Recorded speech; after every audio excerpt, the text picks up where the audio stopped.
Hello and welcome to the Handicapable Black Woman Throne Room. My view of humanity is a whole new tea. Okay, so yeah, there is a part two, but first, where are my manners?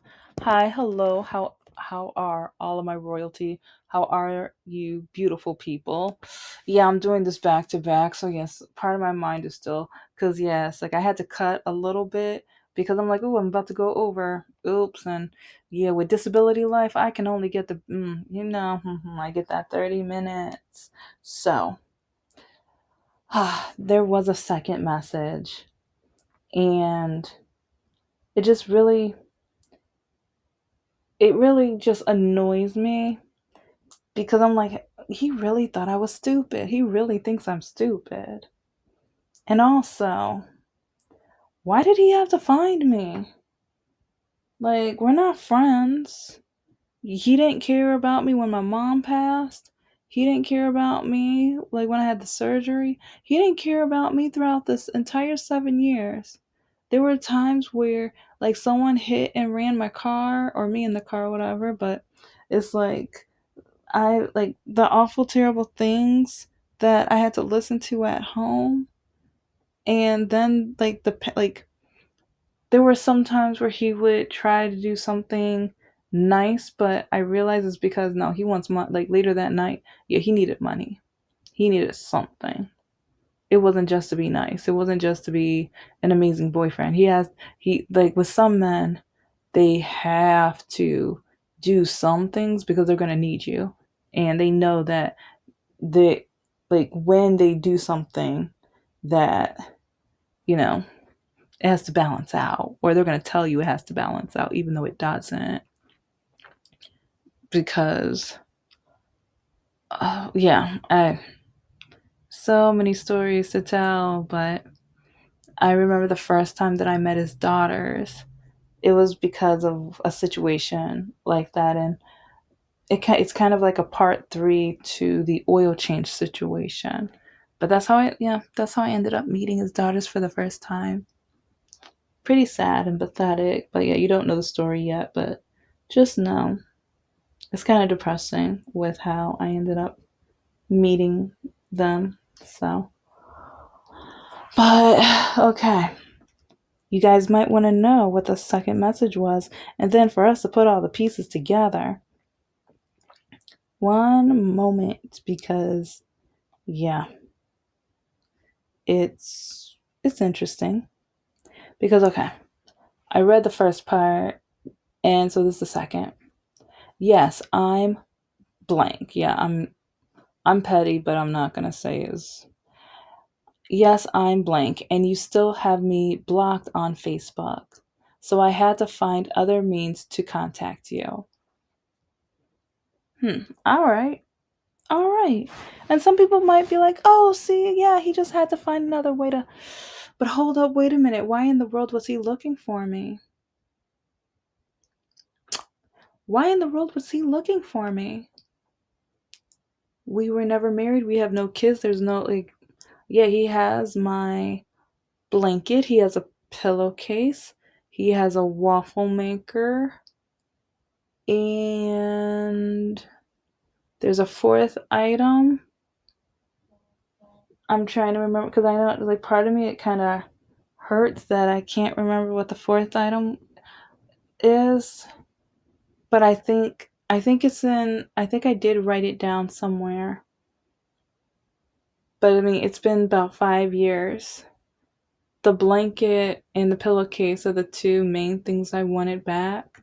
Because with the waffle maker, I know like him and his roommate were using it like nobody's business, and it's like it's probably broken or it's not value. It has no like the way they use things. They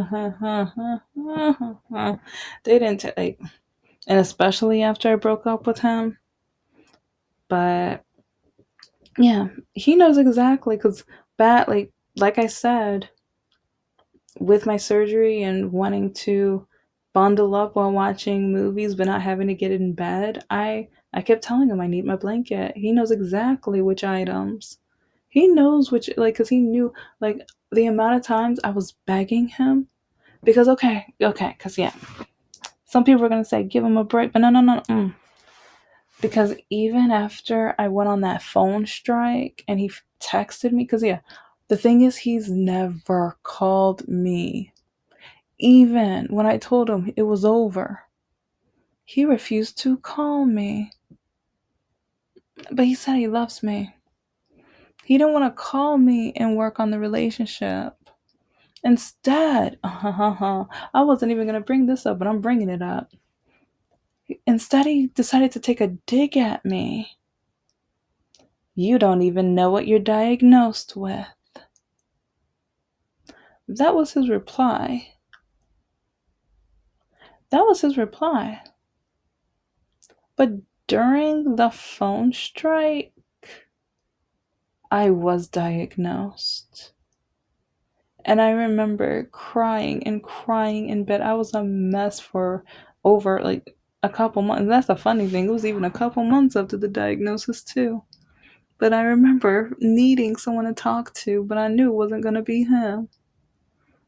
I remember just feeling so awful.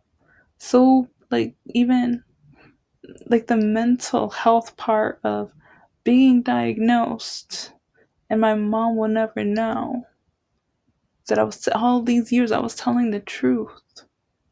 All of the years of the mental ABUSC, all of the years of the pain and thinking so low of myself, to the point where till this day I still think very low of myself.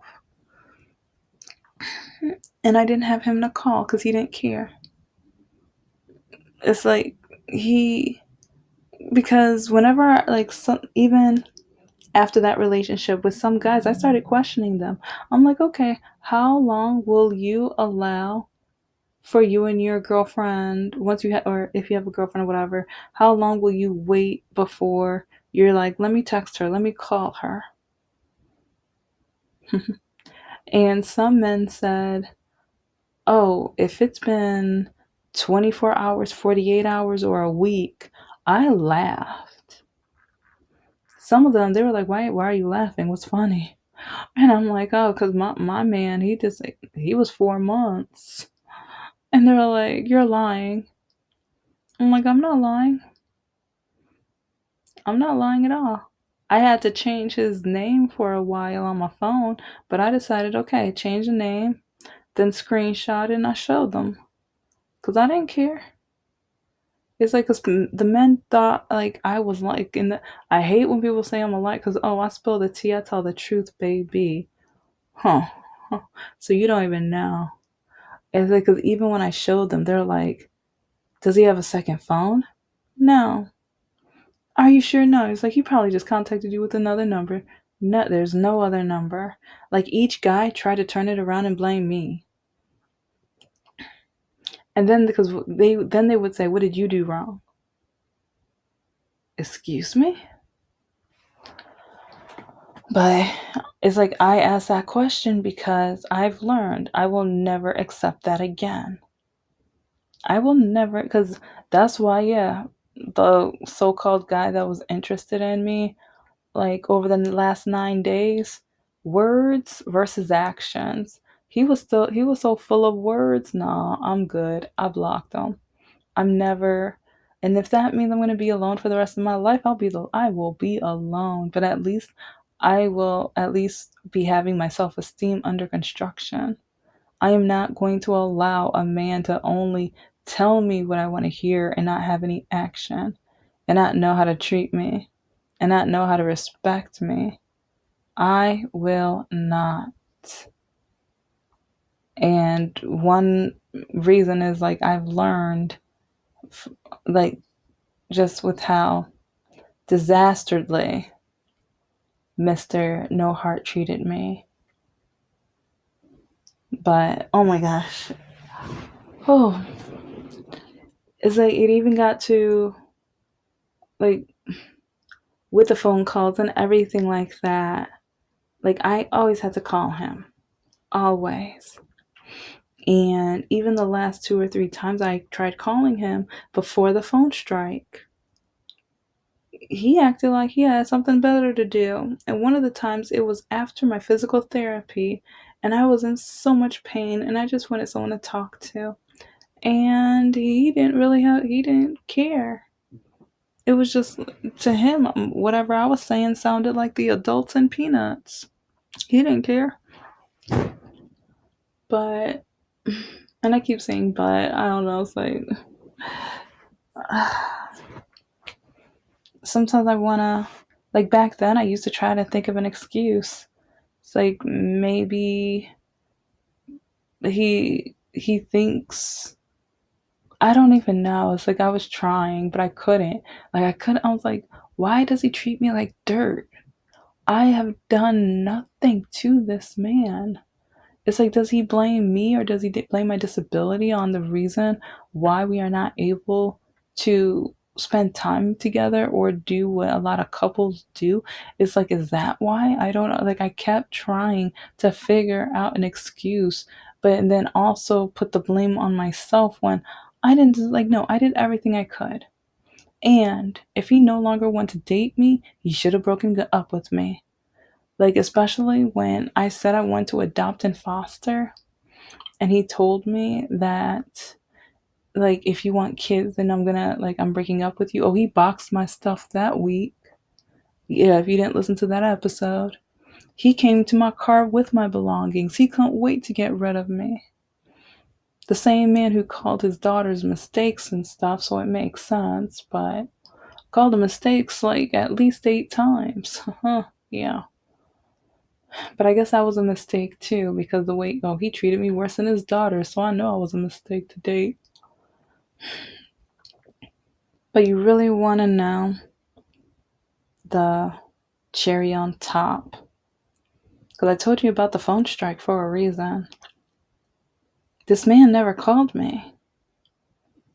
It's like after the text on my birthday, even, because yeah, he tried to text me on my birthday while I was teaching a class.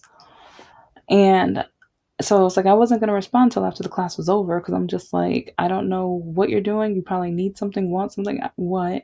And so I replied with, oh, you actually remembered it? And he was like, oh, was I that bad? No, no, duh. Come on. Really? Really? Was I that bad? Oh, baby black Jesus. That's the last time I heard from him. I was about to say I think, but no, that was. But you want to know the funny part is?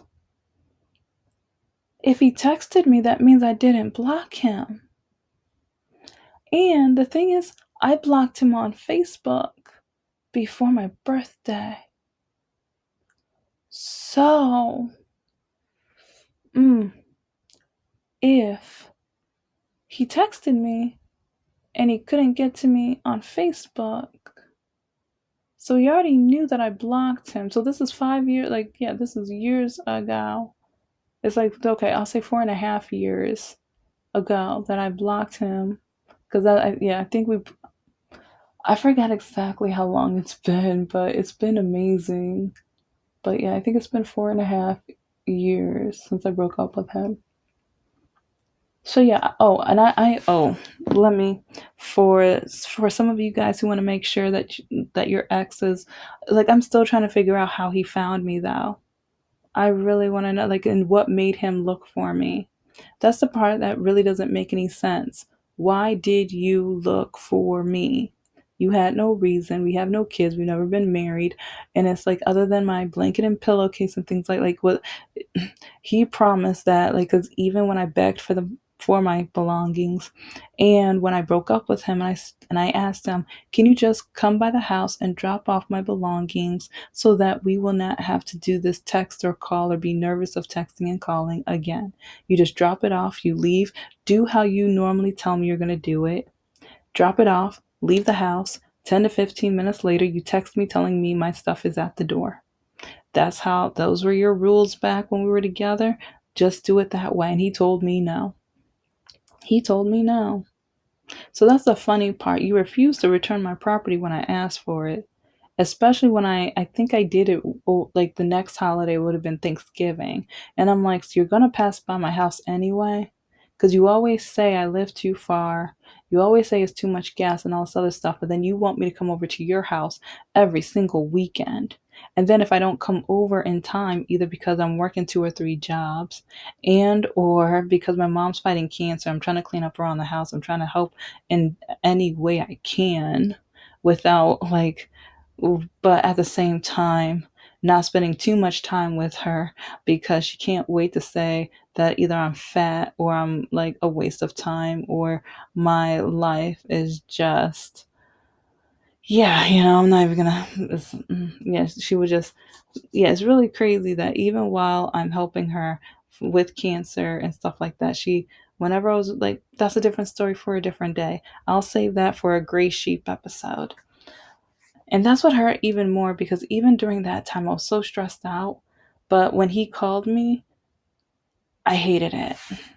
I hated when he called me around that time. Because when he would call me, it would be like, what's taking you so long? What are you doing now? Shouldn't you be over here by now? Are you in your car yet?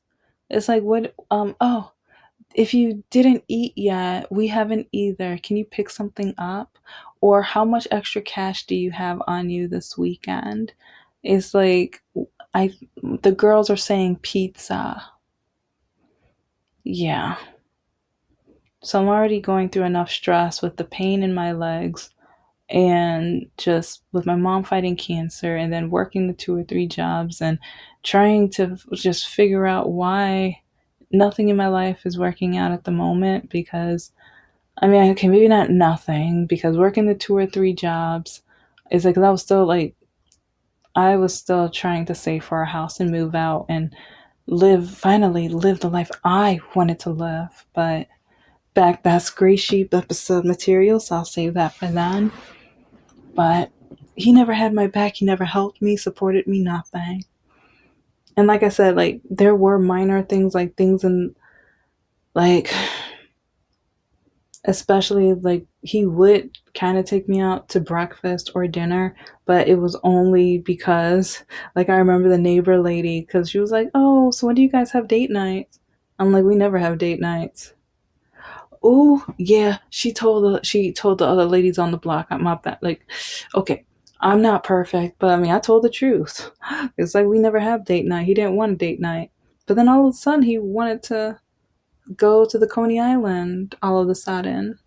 And we did that like once a month or something, maybe once or twice a month. And I was like, but then I found out it was because she snitched.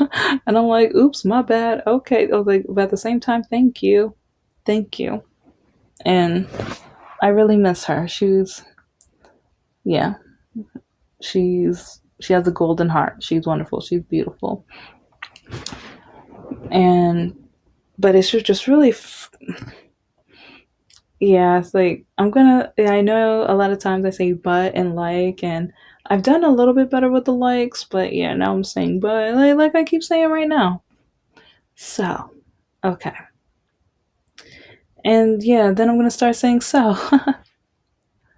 At the end of the day, though, yeah, he tried to make me feel like I was just dumb because with him finding me on subreddit, which he already knew because he got me started on Reddit and everything like that.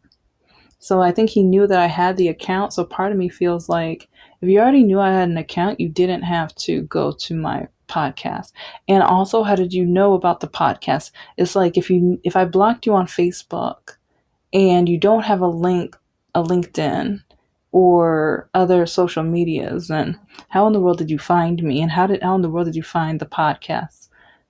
Yeah. But then he had the nerve to say that I could call him. He could have called me because that's the funny thing. He never needed to find. Like he said, he needed to find me for what? Because with me knowing that he would never call me or text me, I never blocked his phone number. So he had the nerve to try to write me on Reddit when he never tried my phone. He never tried the phone. I think it was more out of power, so I think he did it on purpose, but it's really funny how he had the nerve to tell me you can call me or text me when no. You can call or text me. Boo boo. You can call or text me. You never tried it, you never wanted to, and you never cared. For some reason you want me to text and call you. What is that reason? But he forgot I have his email too. So like maybe like whoever listens to this, I'm probably gonna have already figured out which one I'm gonna do anyways, but I'm not gonna text or call. I'm either A, I might email him. I'm gonna create a whole email. And I might even attach some of these episodes so he knows how I feel and how livid I am. And also the fact that he had no reason to find me. It's like he found out how upset I am about my belongings because of the podcast. He said it in the message. Like when I read to you, like, okay, like I'm gonna find it again, but in the message, he let me know because yeah, hey, it's Mr. No Heart. Heard your podcast and that I have some items you want back. But he told me when I broke up with him, he was like, I'm not going to return your items. He was like, you need to get better and drive to my house. I'll keep them in a bag in the garage. So that's why even part of me feels like with the fourth item that I forgot, I said, I hate that I forgot it. But he told me because we had the conversation. I told him the items, and he told me, okay, they will be in a bag in the garage. And he was like, we will not touch it. It will be safe in the garage. Do not worry. That is what he told me. So, I am very upset because I'm just like you told. Now you're telling me to list it when my item should be in a bag. You should already know. You know exactly what items I'm talking about. It should be my items should be in a bag. And then you tell me to call you when I've never blocked you with my phone number. With the phone number, like because the thing is that night I was because I'm like, hold, it's been years, so part of me was just like, did I ever block him? And I went to my phone and it's like looked up his phone number. I'm like, no, he's not blocked. It's right here. And even past messages, like it's right here. He has no reason to even give me that. It's like instead of, I had to look for you. No, you didn't. No, you didn't.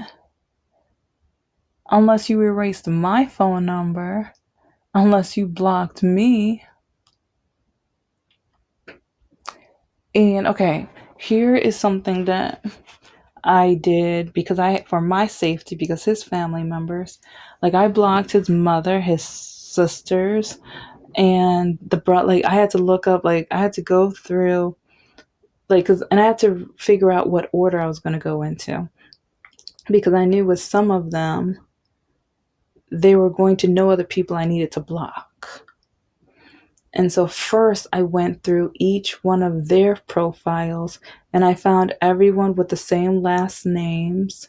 And then even there were some pictures of family reunions. So then I looked up I wrote down some of those last names too. So then on Facebook, I went and looked up each last name and I blocked as many people as I could with those last names, especially that were in the area, somewhere out of state, but they kind of like if I recognize that nose or some certain features and stuff, I'm like, yeah, just in case you might be a cousin or whatever, here we go. But then once I was done with each one, so then that's when I blocked the sisters and then the brother and then the sister-in-law. Ooh, and then finally his mother. And then I blocked him. Oh, and his daughter. Oh, and then years later, when I found out the youngest daughter was on, I blocked her too.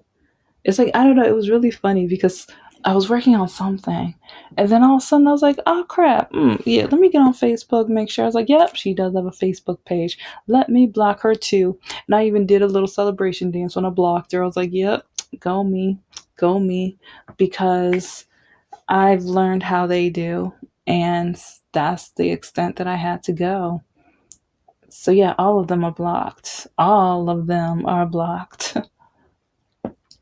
And but yeah, the nerve to act like if you don't have my cell phone number, ask yourself why. Because for one, you have my business equipment in your garage. The business equipment you begged me to start. And you promised you were going to pay me back. And you said that, like, even with the interest on my credit card, told me not to worry. But then you are full of words because you didn't mean any of it and you stuck me with it. And this is while I'm getting my credit score like better and better. Like, oh, my credit score was starting to look so pretty. I was so happy and proud because I'm just like, oh, so while I save up for the house, I'm fixing my credit. Everything's gonna be like together to the point where I will be able to move out. But then all of a sudden, I could not walk anymore. I could not walk anymore and I had to have surgery. And then that messed up everything, like everything. And he wasn't there to help me. He didn't care. He didn't care at all. He didn't. It's just to a point where I don't know. I really don't know why he dated me to begin with other than me having a large chest. It's like I think though that's about the only reason that. But then when we started talking, he realized, oh, she's financially responsible and I'm not.